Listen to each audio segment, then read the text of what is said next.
जय हिंद। आप सभी को आपके एग्जाम के लिए देखिएगा, कल मुझे उस वीडियो के अंदर एक सजेशन मिला था कि भैया आप यूपी होमगार्ड का करा रहे हैं तो उसके साथ ही में आप यूपी पुलिस को भी इसमें आप ऐड कर दीजिएगा। देखिएगा इतना समय नहीं है मेरे भाई कि आपको यूपी पुलिस और यूपी होमगार्ड दोनों के लिए अलग अलग से हो, क्योंकि दोनों का ही सिलेबस जो सामान्य ज्ञान का है वो एकदम सेम है। ठीक है, तो बिल्कुल आपका सजेशन मैंने माना है, तो उसको लेकर के अब जो है अब जो क्लासेस आएंगी उसमें आपको दोनों ही भर्तियों के लिए ये पर्याप्त रहने वाली हैं। आपके कहने पर ही मैंने प्रश्नों का एक श्रृंखला है वो भी आपको तैयार करवा दिया है, यानी कि जो मैं आपको पढ़ा रहा हूं इसका आप तुरंत जो है वो प्रैक्टिस भी कर सकते हैं। एज इट इज जो क्वेश्चंस बने थे वो क्वेश्चंस मैंने जो है आपको आपके सामने स्क्रीन पर मैं चलाता हूं, तो ताकि आप वीडियो को रोक करके उन क्वेश्चंस को ट्राई भी कर सकें। तो पहले आप पढ़ लीजिएगा, नोट्स बना लीजिएगा, उसके बाद उसी वीडियो में आप देख रहे होंगे साइड में भी क्वेश्चन आते हैं तो उनको भी आप लगा सकते हैं, उनको आप देखें, लगाएंगे तभी फायदा होगा। तो चलिए स्टार्ट करते हैं। अब देखिएगा इतना जगह मैंने छोड़ रखा है आपके लिए। देखिए जनसंख्या दिवस कब मनाया जाता है? विश्व जनसंख्या दिवस बोले तो 11 जुलाई। क्या 11 जुलाई?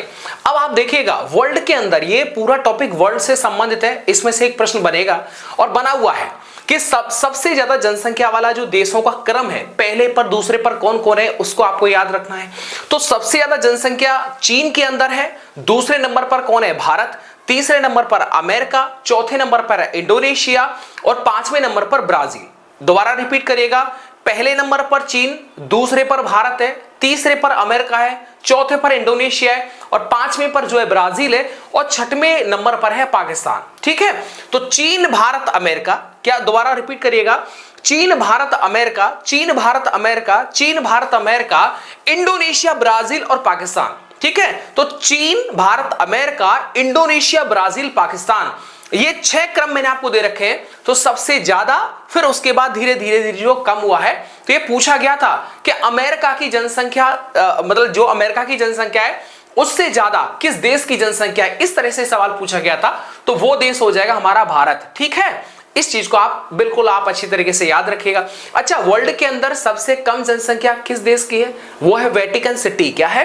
वेटिकन सिटी, याद रखिएगा, अच्छा सवाल है। अब देखिएगा, अब मैं आपको कुछ चीजों के बारे में बताता हूं, जैसे महाद्वीपों से संबंधित जो सवाल बनेगा कि वो कौन से महाद्वीप है जिनके अंदर जन घनत्व है या फिर शिशु मृत्यु दर है या फिर जनसंख्या सबसे ज्यादा सबसे कम, ये भी आपको पता होना चाहिए।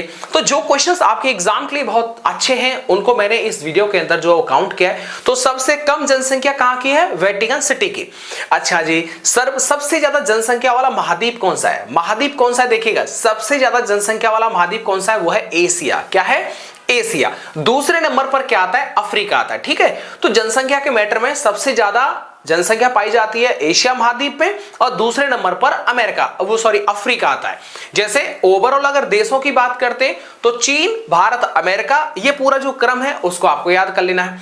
अच्छा जी, इसके बाद में संसार के अंदर क्या? इसके बाद संसार के अंदर धर्म के आधार पर विश्व में जनसंख्या जो है, कौन कौन से धर्म की जो जनसंख्या है वो बहुत ज्यादा है। ठीक है, तो सबसे ज्यादा बताऊंगा पहले में, फिर उससे कम, फिर उससे कम, फिर उससे कम।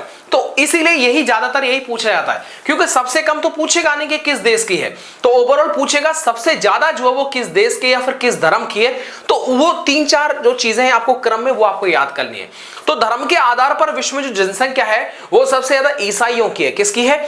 ईसाइयों की है। दूसरे नंबर पर मुस्लिम आते हैं और तीसरे नंबर पर हिंदू और चौथे नंबर पर बौद्ध आते हैं। ठीक है, तो ईसाई, मुस्लिम, हिंदू, बौद्ध, ईसाई, मुस्लिम, हिंदू, बौद्ध। दोबारा रिपीट करिएगा, ईसाई, मुस्लिम, हिंदू और बौद्ध, ये 4 हैं और चारों को जो है आपको याद कर लेना है, भूलना नहीं है। ठीक है, पहला नंबर ईसाइयों का होता है, ईसाइयों की जनसंख्या ज्यादा है, उसके बाद मुस्लिम का संख्या आता है, उसके बाद हिंदू का संख्या आता है, चौथे नंबर पर आपका बौद्ध आ जाएगा। ठीक है, जो बौद्ध धर्म को मानने वाले हैं वो हिंदू के बाद है। चलिएगा, अब इसके बाद मैं आपको कुछ चीजें और बताता हूं, इनका प्रैक्टिस करिएगा। क्वेश्चंस आपके साथ में चल रहे हैं, इनको आप प्रैक्टिस लगाती है। पहले आप टॉपिक को पढ़िए जो मैं आपको पढ़ा रहा हूं, नोट्स बनाइएगा, उसके बाद ये जो क्वेश्चंस आपको दिखाई दे रहे हैं, इसीलिए मैंने इतना ज्यादा स्पेस छोड़ा, नहीं तो हम बीच में खड़े हो जाते हैं। ठीक है, तो बताओ विश्व जनसंख्या दिवस कब मनाया जाता है? सोचो, 11 जुलाई। सबसे ज्यादा जनसंख्या किस देश की है? चीन की है, उसके बाद भारत, उसके बाद अमेरिका। चलो अब देखिए, इसके बाद में सबसे ज्यादा जनसंख्या वृद्धि दर वाला देश कौन सा है? नाइजीरिया, जो अफ्रीका महाद्वीप के अंदर पड़ता है। और इसके बाद एक और सवाल होता है कि सबसे ज्यादा जनसंख्या वृद्धि वाला महाद्वीप पूछा जाए तो अफ्रीका। ठीक है, यानी सबसे ज्यादा जनसंख्या वृद्धि दर वाला जो महाद्वीप है वो कौन सा है? अफ्रीका है। आगे पूछा जाएगा कि न्यूनतम जनसंख्या वृद्धि वाला महाद्वीप कौन सा है? वो हो जाएगा यूरोप। कौन सा हो जाएगा मेरे भाई? वो हो जाएगा यूरोप। और सबसे ज्यादा जनसंख्या घनत्व वाला जो महाद्वीप है वो कौन सा है? एशिया। वो कौन सा है? एशिया। अगला सवाल जो यहीं पर बनता है कि सबसे ज्यादा जनसंख्या घनत्व वाला क्षेत्र कौन सा है? ठीक है, वो है मकाओ। मकाओ एक क्षेत्र है, सिटी है, वो मकाओ है। ठीक है, सबसे ज्यादा जनसंख्या घनत्व वाला क्षेत्र पूछा जाए, सिटी पूछा है तो वो मकाओ है। इसके बाद में सबसे कम जनसंख्या घनत्व वाला क्षेत्र कौन सा है? ग्रीनलैंड। तो सर्वाधिक जनसंख्या घनत्व वाला क्षेत्र होता है मकाओ और सबसे कम जनसंख्या घनत्व वाला क्षेत्र होता है वो है ग्रीनलैंड। कौन सा है? ग्रीनलैंड। ग्रीनलैंड को लेकर के आपको पता है अमेरिका ने अपना दावा ठोक दिया कि साहब हमारा है। यस ना, तो वही ग्रीनलैंड है ये। अच्छा जी, इसके बाद में दक्षिण एशिया से संबंधित कुछ जरूरी चीजें हैं। ये पूरे एशिया की बात नहीं कर रहा हूं मैं, सिर्फ एशिया के दक्षिण भाग में, दक्षिण वाले पार्ट के अंदर जो जरूरी चीजें हैं जहां से प्रश्न बने थे वो आपके सामने रखना चाहता हूं। देखो भाई, मैंने बहुत चीजों को पढ़ा, उसके बाद में चीजें मैंने निकाल के देखा कि सबसे ज्यादा एशिया वाले पोर्शन में से किस भाग में से ज्यादा सवाल पूछ रहे हैं। ठीक है, उत्तरी एशिया, दक्षिण, तो दक्षिणी एशिया के जो सवाल थे वो ज्यादा आते थे, क्योंकि आपको पता होगा कि दक्षिण एशिया में ही हमारा भारत पड़ता है। अच्छा, अब सुनिएगा, दक्षिण एशिया में सर्वाधिक जनसंख्या वाला जो देश है वो कौन सा है बताओ? वो है भारत। कौन सा है? भारत। पहला चीन, फिर भारत, फिर अमेरिका। ठीक है, इस तरह से। अच्छा, उसके बाद में दक्षिण एशिया में सर्वाधिक जनसंख्या घनत्व वाला देश कौन सा है? वो है मालदीव। यानी दक्षिण एशिया में सर्वाधिक जनसंख्या वाला देश है भारत, लेकिन जनसंख्या घनत्व वाला देश हो जाएगा वो हो जाएगा मालदीव। ये कुछ फैक्ट हैं जो आपको याद करने पड़ेंगे, लिख लिख के याद हो जाएंगे। ठीक है, दिक्कत मत लीजिएगा। अच्छा जी, इसके बाद में दक्षिण एशिया में, यानी दक्षिण एशिया में सर्वाधिक साक्षरता वाला देश कौन सा है? सर्वाधिक साक्षरता दर वाला वो है श्रीलंका। वो कौन सा है? वो है श्रीलंका। याद हो जाएगा। इसलिए जनसंख्या घनत्व सबसे ज्यादा कहां पर है? दक्षिण एशिया में, मालदीव में, और सर्वाधिक साक्षरता जो होती है वो अपने श्रीलंका के अंदर है। याद हो जाएगा, कोई दिक्कत तो नहीं है। अब आप देखिएगा, सर्वाधिक नगरीकृत महाद्वीप कौन सा है? ऑस्ट्रेलिया। कौन सा महाद्वीप है? ऑस्ट्रेलिया महाद्वीप है, नगरीकृत। ठीक है, सर्वाधिक नगरीकृत प्रतिशत वाला क्षेत्र कौन सा पड़ता है? वो है उत्तरी अमेरिका। न्यूनतम नगरीकृत प्रतिशत वाला क्षेत्र कौन सा पड़ता है? वो है अफ्रीका। ठीक है, याद रखिएगा। अच्छा, विश्व का सबसे बड़ा नगर, अगर मैं क्षेत्रफल की बात करता हूं तो विश्व का सबसे बड़ा जो नगर है, जो सिटी है, वो कौन सा है? संघाई। संघाई कहां पर पड़ता है? चीन के अंदर। कहां पर? संघाई पड़ता है चीन के अंदर। तो दोबारा पूछता हूं कि सबसे मतलब न्यूनतम नगरीकृत प्रतिशत वाला क्षेत्र पड़ता है तो वो अफ्रीका है, और विश्व का सबसे बड़ा नगर क्षेत्रफल के हिसाब से तो वो संघाई है, जो कि संघाई जो है वो चीन के अंदर पड़ता है।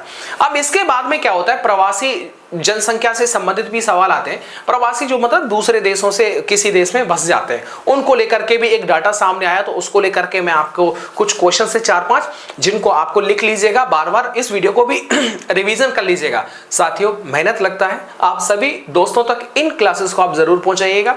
बस आपका एक साथ है। बाकी देखो, बड़ा टीचर न बनना है ना हूं, लेकिन यह है कि कुछ जरूरी चीजें जो मैंने ऑब्जर्व करता हूं पढ़ने के दौरान वो आप तक पहुंचाता हूं। इसके बाद में देखो, सर्वाधिक प्रवासी जनसंख्या वाला महाद्वीप पूछा जाए कि वो कौन सा महाद्वीप है जिसके अंदर सबसे ज्यादा प्रवासी लोग रहते हैं, तो वो यूरोप है। क्या है? यूरोप है। इसके बाद में सर्वाधिक प्रवासी जनसंख्या प्रतिशत वाला देश कौन सा है, यानी वो कौन सा देश है जिसमें सबसे ज्यादा प्रवासी लोग रहते हैं, लेकिन वो परसेंट में, तो सबसे ज्यादा परसेंट में रहते हैं वो यूएई के अंदर, संयुक्त अरब अमीरात के अंदर। ठीक है, नॉर्मली पूछा जाए तो सबसे ज्यादा जो प्रवासी लोग रहते हैं वो यूरोप महाद्वीप के अंदर पाए जाते हैं। ठीक है, लेकिन पूछा जाएगा अगर परसेंटेज में पूछा जाएगा तो वो आपका यूएई है, यानी आपको पता है यूएई की राजधानी आबू धाबी है। ठीक है, अच्छा बताओ, यूएई के अंदर कितने स्टेट हैं? जैसे आबू धाबी, शारजाह है, दुबई है, ये कितने स्टेट हैं वो आप मुझे बताइएगा। कितने स्टेट से मिलकर के यूएई का निर्माण हुआ था? अब देखिएगा, एक सवाल बहुत ज्यादा आता है जीवन प्रत्याशा को लेकर के, यानी किस क्षेत्र की जीवन प्रत्याशा ज्यादा, मतलब ज्यादा लोग ज्यादा उम्र तक जो है वो जीते हैं। वो जैसे किसी देश में 60-65 पर ऊपर पहुंच गए, लेकिन जापान के अंदर थोड़ा लेट पहुंचते हैं। अच्छा जी, सर्वाधिक अगर पूछा जाए पुरुष जीवन प्रत्याशा वाला देश कौन सा है? अब मैं अलग अलग बता रहा हूं। टोटल जापान, टोटल में तो जापान हो जाएगा, लेकिन पुरुष की बात करता हूं, पुरुष जीवन प्रत्याशा वाला देश वो है आइसलैंड। कौन सा है? आइसलैंड। अच्छा, सर्वाधिक महिला जीवन प्रत्याशा वाला देश कौन सा है? वो है जापान। कौन सा है? जापान। सबसे कम मातृत्व मृत्यु दर वाला देश कौन सा है? बेलारूस। सबसे कम मातृत्व मृत्यु दर वाला देश कौन सा है? वो है आपका बेलारूस। न्यूनतम जीवन प्रत्याशा वाला देश कौन सा है? Sierra Leone. क्वेश्चंस को ध्यान से पढ़िएगा तभी आप समझ पाएंगे, नहीं तो गड़बड़ कर जाएंगे। अच्छा, एक सवाल होता है शिशु से संबंधित, सबसे ज्यादा शिशु मृत्यु दर वाला देश कौन सा है? वो अफगानिस्तान, जहां पर शिशु मतलब बच्चा, मृत्यु मतलब मृत्यु, सबसे ज्यादा बच्चों की मौत होती है, अफगानिस्तान। अच्छा, सबसे कम शिशु मृत्यु दर वाला देश कौन सा है? फिनलैंड। तो सबसे ज्यादा अफगानिस्तान में और सबसे कम फिनलैंड के अंदर हो जाएगा। अच्छा, न्यूनतम प्रजनन दर वाला देश कौन सा है? इटली। कौन सा है? न्यूनतम प्रजनन दर वाला देश कौन सा है? वो है आपका इटली। देखिएगा, मैं अपने कंटेंट राइटर से बोलता हूं, भाई सुनो मेरी बात, जो भी मैं आपको बोल रहा हूं सिर्फ आप वही लिखिएगा नोट्स के अंदर, बाकी अलग कोई रामायण मत लिखिएगा, ठीक है? बाकी आप किताबों से कहीं से भी पढ़ सकते हैं, लेकिन क्योंकि मैं चाहता हूं कि जो मैं जितना आपको बता रहा हूं सिर्फ उतना ही आपको मिलता रहे।